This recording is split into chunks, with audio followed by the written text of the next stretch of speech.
Buenos días, profe. A continuación, vamos a exponer el capítulo 2 de Classical Theory of Growth and Distribution, escrito por Foley y Mitch en el Handbook of Alternative Theories of Economic Growth. El objetivo del capítulo es explicar cómo la tradición clásica entiende el crecimiento económico y compararla con las teorías keynesianas y la visión neoclásica dominante.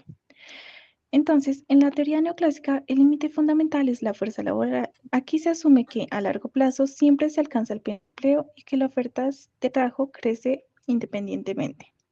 Bajo este marco, el modelo de Solow y Swan plantea que gracias a la flexibilidad de los precios y salarios, el capital puede sustituir al trabajo. Básicamente, si la economía crece demasiado rápido, los salarios suben, las empresas cambian su mezcla de factores y las tasas convergen. Finalmente, debido a los rendimientos decrecientes, el crecimiento se frena hasta llegar a su tasa natural. Sin embargo, esto tiene críticas graves como la controversia de Cambridge, que demostró que esa sustitución suave entre capital y trabajo es teóricamente problemática. Además, aunque sus funciones matemáticas ajustan bien los datos, esto puede ser simplemente una entidad contable espuria y no tecnología real. Incluso la teoría del crecimiento endógeno, que intentó mejorar el modelo añadiendo capital humano, sigue cayendo en el error de asumir siempre pleno empleo. Frente a esto, vamos a ver cómo se iguala el ahorro a la inversión si no es como dicen los neoclásicos, ya que existen dos mecanismos principales. Primero, el ajuste mediante precios y distribución asociado a los autores Caldor y Pacinetti. Aquí, el equilibrio se logra cambiando los precios relativos a los salarios, lo que redistribuye el ingreso entre beneficios y salarios, teniendo en cuenta que este enfoque aún asume plena capacidad y pleno empleo. Y por otra parte, encontramos el ajuste galequiano, en el que el equilibrio se logra alterando la utilización de la capacidad y el nivel de empleo. La distribución ya está dada y es la demanda efectiva la que manda, tanto a corto como a largo plazo, sin asumir que todos tengan empleo. En cuanto al crecimiento keynesiano, es necesario mencionar que antes de la obra de Keynes de la teoría general, la teoría del crecimiento había sido dejada de lado. No fue hasta la creación de esta obra que volvió a surgir un interés en la economía por el campo del crecimiento económico. De modo que entre los hallazgos más importantes de Keynes se encuentra que la inversión de los capitalistas es independiente del ahorro social. Esto se puede ver demostrado en la ecuación donde tenemos que UP va a representar el valor del efectivo del producto neto por unidad de capital a valor presente. Y de igual manera vamos a tener que esto va a ser determinado por G, que representa una tasa de crecimiento del stock de capital, la cual es dada de manera exógena, y también tenemos S, que es la proporción marginal de la sociedad a ahorrar una parte del ingreso. Es pertinente mencionar que S considera tanto el ahorro de los trabajadores a partir de su salario, como a su vez el ahorro de los capitalistas a partir de los beneficios generados. No obstante, la teoría del crecimiento keynesiano tuvo varias críticas, como lo son el problema de existencia y el problema de estabilidad. Ante el problema de existencia, se presentaron diferentes alternativas y soluciones. Por el lado de Caldor y Pancinetti, podemos decir que los cambios en la distribución modifican el ahorro total. Es decir, se puede hacer que la tasa de crecimiento garantizado sea igual a la tasa de crecimiento natural, es decir, que haya un equilibrio con pleno empleo. De igual manera, los post-keynesianos modernos también abordaron este problema, dando como resultado que el crecimiento está determinado realmente por la demanda, es decir, reafirma el concepto de demanda efectiva abordado por Keynes. Y en cuanto al problema de estabilidad, el aspecto o la solución más interesante puede ser la de Godkin, que menciona que las oscilaciones funcionan como un mecanismo de ajuste, es decir, introduce el concepto de la economía cíclica dando un equilibrio dinámico no puntual. La teoría clásica ve la tasa de beneficio como un motor directo de acumulación del capital. Si baja el salario o aumenta la tecnología, lo que va a pasar es que va a aumentar la rentabilidad, lo cual impulsa la inversión y asimismo el crecimiento a largo plazo.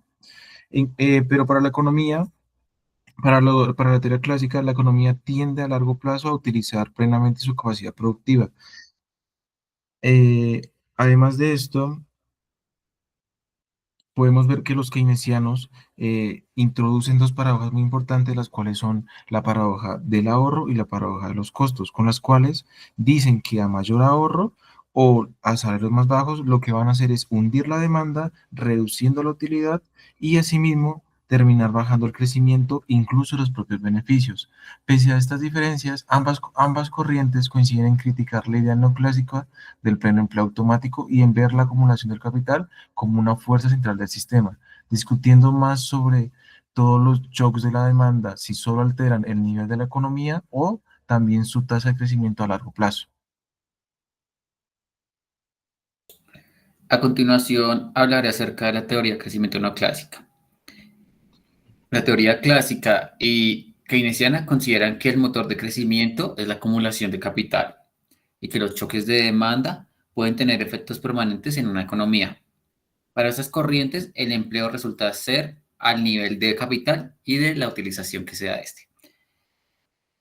Sin embargo, la teoría neoclásica, desarrollada por Robert Solow y Trevor Swan, propone que la economía tiende naturalmente a un estado estacionario, gracias a la flexibilidad de los salarios y a la capacidad de sustituir el capital por el trabajo en un escenario en donde predomina el pleno empleo.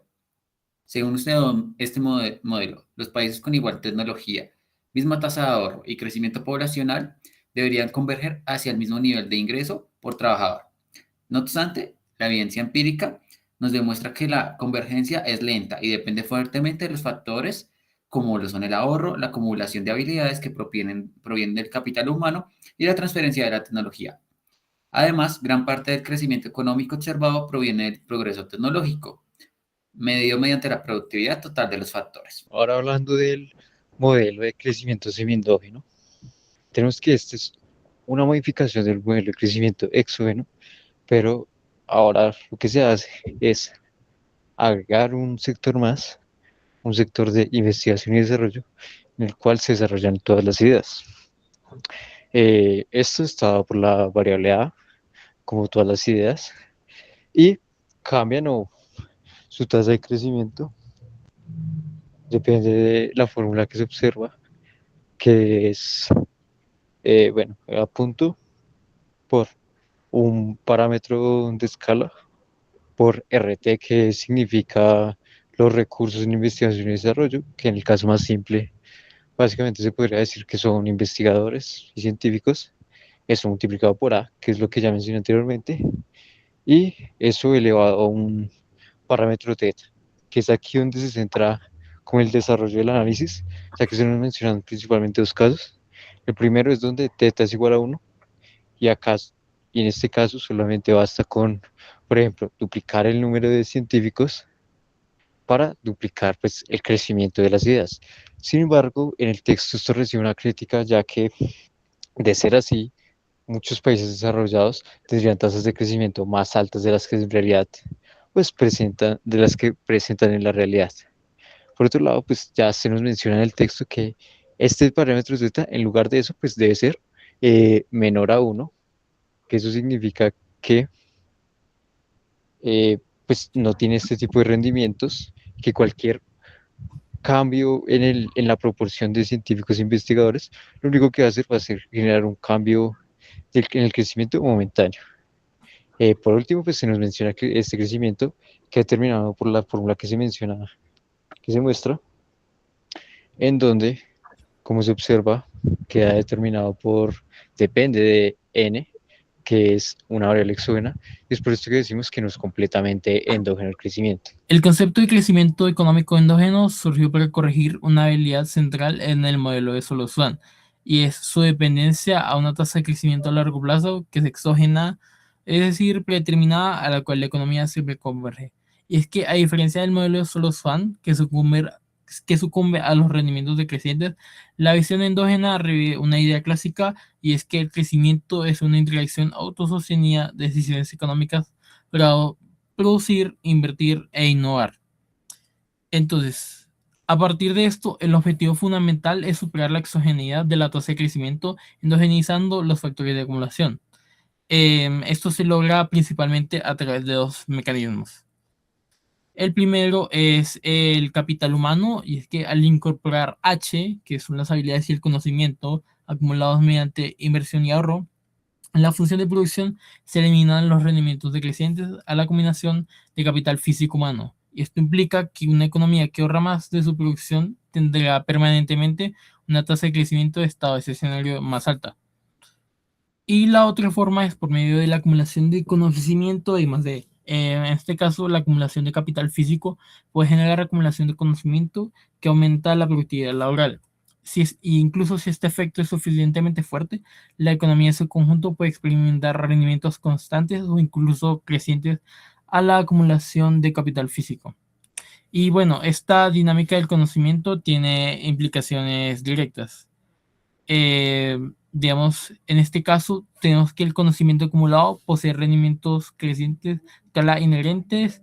La actividad de investigación genera externalidades positivas, spillovers, que se extienden más allá de la empresa que las realiza y se genera un fallo de mercado en el que los mercados privados, en equilibrio, asignarán muy pocos recursos a la investigación. Por lo tanto, los modelos endógenos sugieren la intervención en los resultados del mercado, ya sea mediante subsidios gubernamentales, la investigación o la creación de derechos de propiedad para corregir esta externalidad. Finalmente, la relación entre las teorías clásicas y neoclásicas del crecimiento económico parte de lo siguiente. Los neoclásicos parten de la idea de pleno empleo y utilizan funciones de producción, tal y como lo es la Cobb-Douglas, asumiendo que los horarios y el uso del capital se ajustan para equilibrar el mercado. También argumentan que la distribución del ingreso depende de la productividad marginal del trabajo y del capital. No obstante, los economistas clásicos critican estos supuestos. Afirman que en una economía real no hay ganancia ni hay un pleno empleo y que el capital no puede reducirse simplemente a un factor productivo, sino que representa una relación social entre los trabajadores y los propietarios de los medios de producción. Siguiente. En relación, el progreso técnico surge de los incentivos que posee el capitalismo y los salarios crecientes impulsan nuevas innovaciones. De este modo, para los clásicos, la acumulación de capital y el cambio técnico forman un proceso unificado que explica la dinámica del crecimiento económico.